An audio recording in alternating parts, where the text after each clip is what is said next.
যে এরা আমাদের কাছে টাকা চেয়েছে, আমাদের হাজবেন্ডের ব্যাংকে যে টাকা পয়সা আছে ওই টাকা তুলে দিলে আমার হাজবেন্ডকে ছেড়ে দেবে। আর সুকুমার চন্দ্র দাস বলেছে আমি যদি মামলা প্রত্যাহার করে নিই, টাকার মামলা, তাহলে আমার হাজবেন্ড ফেরত আসবে।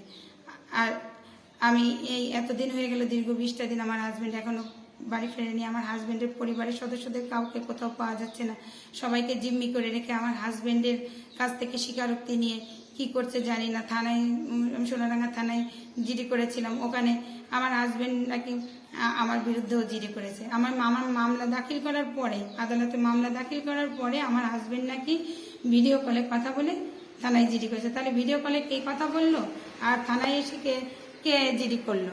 আর সে যে জিডি করেছে, যে স্বাক্ষর করেছে, ওই স্বাক্ষর আমার হাজবেন্ডের না। আমার হাজবেন্ড কখনো বাংলা কাগজে বা ইংলিশে স্বাক্ষর করে না। শুধুমাত্র আমার বিয়ের এফিডেভিটের সময় যখন দেনমোহর 1 কোটি টাকা বাঁধা হয়েছিল, তখন আমার হাজবেন্ড বলেছিল যে তুমি যখন 1 কোটি টাকায় দেনমোহর বাঁধলে তখন উনি ইংলিশে সাইন করেছিল। কিন্তু এরা, আমার হাজবেন্ড এই সই স্বাক্ষর যে জালিয়াতি করেছে, কারণ আমার হাজবেন্ডের সইয়ের সঙ্গে এই সই মিলে না।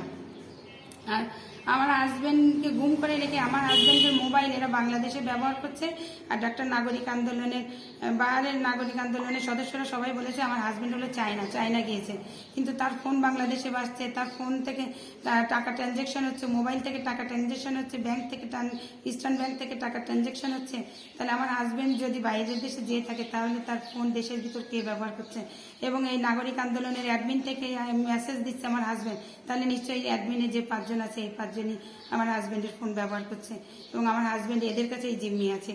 তাই আমি বর্তমান সরকার, মাননীয় তত্ত্বাবধায়ক সরকার সহ সব সাধারণ জনগণ সহ সবাইকে বলবো, আমার হাজবেন্ড এই ছাত্র আন্দোলনের সময় 5ই আগস্টের সময় রাজপথে আন্দোলনে ছিল ছাত্রদের পক্ষে। আর আমিও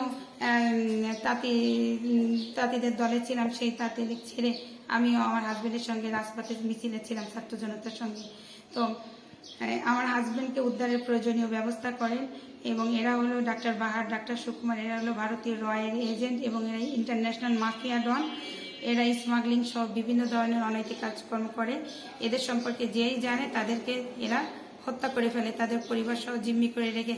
পুলিশ প্রশাসন কেউ কোনো কাজ করছে না, যতদূর জানা যায় সব পুলিশ প্রশাসন সহ যত ঊর্ধ্বতন কর্মকর্তা আছে সবার পরিবারের সদস্যদের জিম্মি করে রেখে ভারতীয় রয়ের এজেন্ট 26 তারিখে বাংলাদেশ মোংলা বন্দর থেকে এবং বেনাপোল বর্ডার থেকে পুরো খুলনার ভিতরে ঢুকে আছে সিভিল ড্রেসে, এখানে সেখানে তারা এই সাধারণ জনগণের ভিতর ঢুকে থেকে এই অস্থিতিশীল পরিবেশ সৃষ্টি করছে, বিশৃঙ্খলা সৃষ্টি করছে, দেশের ভিতরে অস্থিতিশীল পরিবেশ সৃষ্টি করে হত্যা